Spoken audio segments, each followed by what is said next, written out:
Dito gaganapin ho, bukas ng gabi. Buwan ng Kabataan. Dito gaganapin bukas ng gabi ang gagawin po nating praise and worship. Ang mga talento ng mga kabataan, lalong-lalo na yung mga gusto nilang i-voice out.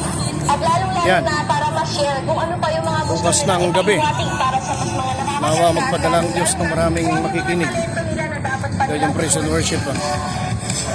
Yan o. Yan para sa araw ng bukas ng gabi. Yan o. Pag-pray natin na maraming Christians ang dumating. The youth being empowered by the government is good na po. But youth being empowered by the youth is a different nation or block building po para sa tomorrow's betterment natin. Kakayanin natin sa pamamagitan ng tulong ng Panginoon magpadala kahit 500 yung kakayanin o higit pa sa gusto niya.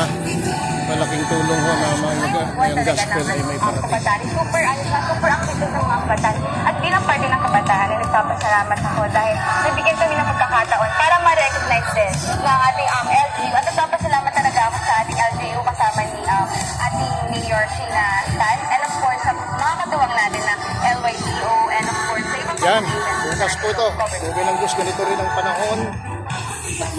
Maghikayat po tayo mga kapwa Kristiyano, mga worshipers ng Panginoon para pangalandakan natin.